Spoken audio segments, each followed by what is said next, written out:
Halo teman-teman, perkenalkan nama saya Ral. Saya dari kelompok 3 di mata kuliah Mobile Computing, jurusan Ilmu Komputer, Universitas Nusa Cendana. Nah, di sini yang kami bahas adalah UML. Teman-teman bisa lihat di layar teman-teman semua. Sudah saya cantumkan slide pertama, materi kami Introduction to UML. Nah, kelompok kami terdiri dari 6 orang. Di antaranya ada Foni, ada saya, ada Hilda, ada Nining, ada Yeni, juga ada Trian.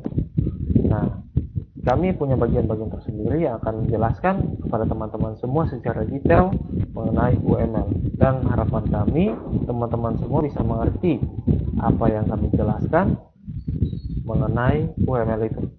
Oke, tanpa basa-basi lagi, kita langsung masuk ke yang pertama. Apa itu UML? Mungkin teman-teman sudah bertanya sejak tadi. Sejak saya jelaskan, kami akan menjelaskan mengenai UML.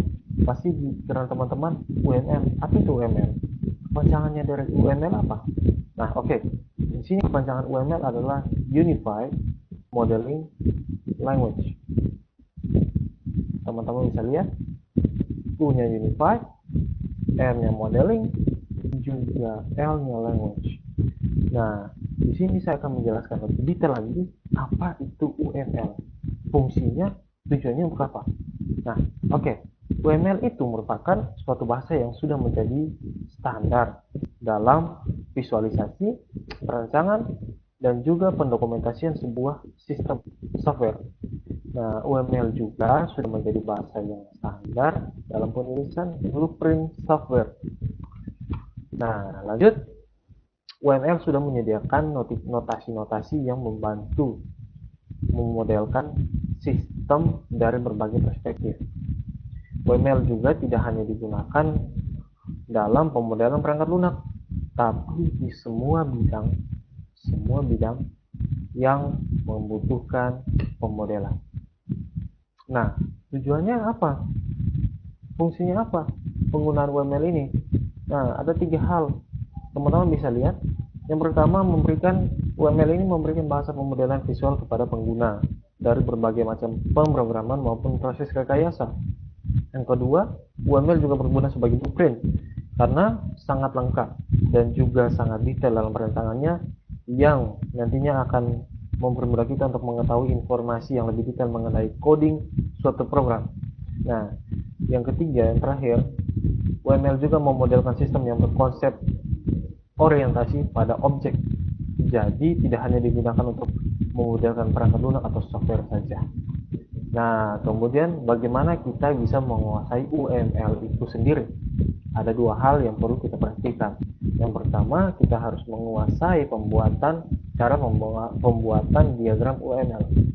Yang kedua, kita juga harus menguasai langkah-langkah dalam analisa dan pengembangan dengan menggunakan UML itu. Nah, di sini saya jelaskan lagi bagian utama dari UML. Ada 2, yaitu view dan diagram. Di dalam view tersebut ada beberapa lagi, contohnya seperti kayak use case, ada juga logical view, ada komponen, begitu juga dari diagram. Ada use case, ada collaboration diagram, ada class diagram, dan lain-lain. Nah, mungkin sampai sini dulu penjelasan saya mengenai UML. Nah, lebih detailnya akan dijelaskan oleh teman-teman saya. Dan ya, sekian dari saya. Terima kasih. Selamat siang, Pak. Baik, nama saya Foni Veronica Jara, NIM 17060800009. Saya akan melanjutkan presentasi dari Saudara Rap. Yang kedua, jenis-jenis view UML. Berguna untuk melihat sebuah sistem yang telah dimodelkan dari sejumlah aspek berbeda. Dengan kata lain, view merupakan suatu abstraksi dan berisi beberapa diagram. Yang berikut, use case view digunakan untuk mendeskripsikan fungsionalitas sistem yang seharusnya dilakukan sesuai yang diinginkan eksternal aktor. Aktor yang berinteraksi dengan sistem dapat berupa user atau sistem lainnya. View ini digambarkan dalam use case diagrams dan kadang-kadang dengan activity diagram. View ini digunakan terutama untuk pelanggan, perancang atau desainer, pengembang atau developer, dan penguji sistem atau tester. Yang berikut logical view. Digunakan untuk mendeskripsikan fungsionalitas dari struktur statis atau kelas relationship dan juga objek sistem dan juga kolaborasi dinamis ketika objek mengirim sebuah pesan ke objek yang lain di dalam fungsi tertentu. Logical view ini digambarkan di dalam kelas diagram. Selain itu, logical view cocok digunakan bagi para desainer atau perancang dan developer atau pengembang. Yang berikut komponen view. Digunakan untuk mendeskripsikan implementasi dan ketergantungan modul. Komponen yang merupakan tipe lainnya dari kode modul diperlihatkan dengan struktur dan ketergantungannya juga alokasi sumber daya komponen dan informasi administratif lainnya. View ini digambarkan dalam komponen view dan digunakan untuk pengembang atau developer. Yang berikut concurrency view. Digunakan untuk membagi sistem ke dalam proses dan prosesor.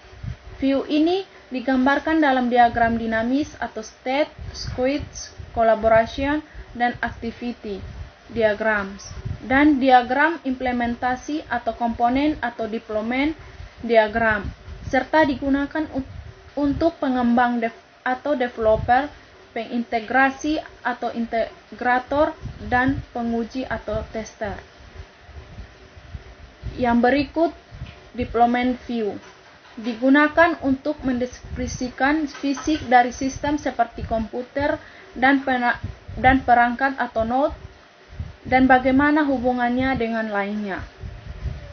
View ini digambarkan dalam deployment diagram dan digunakan untuk pengembang developer, pengintegrasi atau integrator, dan penguji tester. Yang berikut diagram UML akan dilanjutkan oleh Saudari Nining. Sekian dan terima kasih. Baik, materi selanjutnya yaitu diagram UML. Apa itu diagram? Diagram adalah grafik yang menunjukkan simbol elemen model yang disusun untuk mengilustrasikan bagian atau aspek tertentu dari sistem. Use case diagram. Use case diagram tidak menjelaskan secara detail tentang penggunaan use case, tetapi hanya memberi gambaran singkat hubungan antara use case, aktor, dan sistem.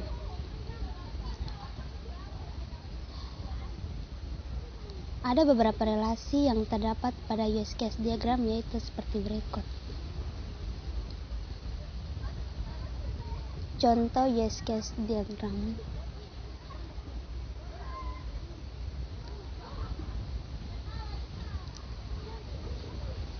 Kelas diagram. Apa itu kelas? Kelas adalah sebuah spesifikasi yang jika diinstansiasi akan menghasilkan sebuah objek dan merupakan inti dari pengembangan dan desain berorientasi objek.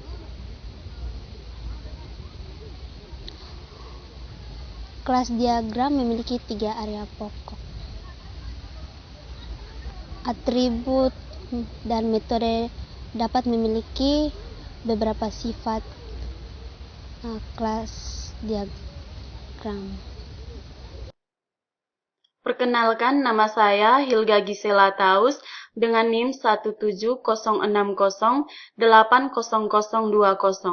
Di sini saya akan menjelaskan mengenai atribut dan metode kelas. Atribut dan metode dapat memiliki salah satu sifat berikut.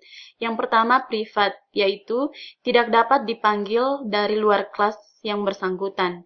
Protected, yaitu hanya dapat dipanggil oleh kelas yang bersangkutan dan anak-anak yang mewarisinya. Publik, dapat dipanggil oleh siapa saja. Kemudian hubungan antar kelas terdapat 4 bagian. Yang pertama, asosiasi. Asosiasi yaitu hubungan statis antar kelas. Umumnya menggambarkan kelas yang memiliki atribut berupa kelas lain atau kelas yang harus mengetahui eksistensi kelas lain. Agregasi yaitu hubungan yang menyatakan bagian. Kemudian pewarisan yaitu hubungan hierarkis antar kelas. Kelas dapat diturunkan dari kelas lain dan mewarisi semua atribut dan metode kelas asalnya, dan menambahkan fungsionalitas baru, sehingga ia disebut anak dari kelas yang diwarisinya. Kebalikan dari pewarisan adalah generalisasi. Hubungan dinamis, yaitu rangkaian pesan yang dipasing dari satu kelas kepada kelas lain. Di sini kita dapat melihat contoh kelas diagram. State chart diagram menggambarkan transisi dan perubahan keadaan atau dari satu state ke state lainnya, suatu objek pada sistem sebagai akibat dari input yang diterima. Pada umumnya, state chart diagram menggambarkan kelas tertentu, dan satu kelas dapat memiliki lebih dari satu state chart diagram. Dalam UML, state digambarkan berbentuk segi empat dengan sudut membulat dan memiliki nama sesuai kondisinya saat itu. Transisi antar state umumnya memiliki kondisi guard yang merupakan syarat terjadinya transisi yang bersangkutan. Dituliskan dalam kurung siku. Action yang dilakukan sebagai akibat dari event tertentu dituliskan dengan diawali garis miring. Titik awal dan akhir digambarkan berbentuk lingkaran berwarna penuh dan berwarna setengah. Di sini kita melihat contoh state chart diagram. Kemudian activity diagram. Menggambarkan berbagai alir aktivitas dalam sistem yang sedang dirancang, bagaimana masing-masing alir berawal, decision yang mungkin terjadi, dan bagaimana mereka berakhir. Activity diagram juga dapat menggambarkan proses paralel yang mungkin terjadi pada beberapa eksekusi. Perkenalkan, nama saya Yeni Merlini Doko. Selanjutnya kita akan masuk pada contoh activity diagram. Seperti yang terlihat pada slide, ada peminjam dan support system. Untuk peminjam dimulai dari mengisi form peminjaman, menyerahkan form peminjaman ke support system, menunggu proses peminjaman, dan jika barang not available, maka akan menerima info dari support system, dan jika barang available akan masuk pada menerima barang dari support system. Pada support system dimulai dari cek for peminjaman dari peminjam, cek inventory di sistem informasi. Jika barang not available, maka akan diberikan info ke peminjam barang, dan jika barang available, barang akan diambil di gudang dan menyerahkan barang ke peminjam.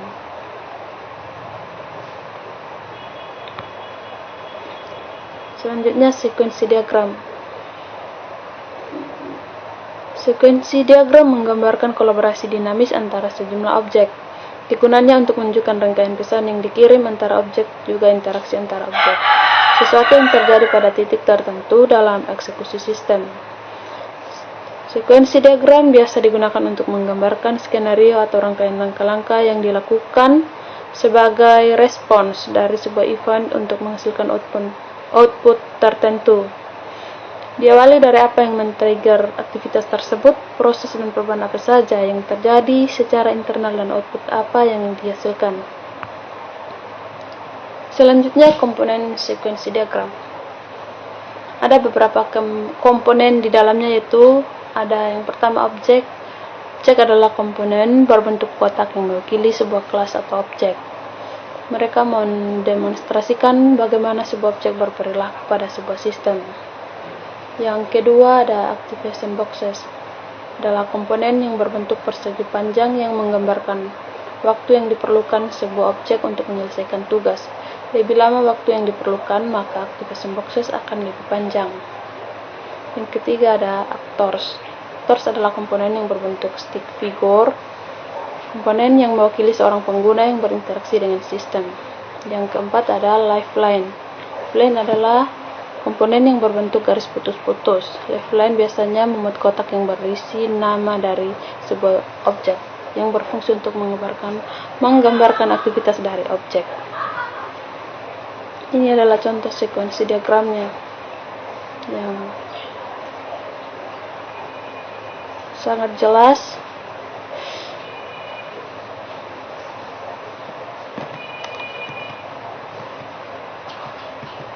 Ada objeknya, ada activation boxes, ada actors, ada lifeline. Selanjutnya masuk pada collaboration diagram. Collaboration diagram menggambarkan interaksi antar objek seperti sekuensi diagram, tapi lebih menekankan pada peran masing-masing objek dan bukan pada waktu penyampaian message atau pesan. Setiap pesan memiliki sekuensi number, seperti yang terlihat pada gambar berikut ini, diagram berikut ini.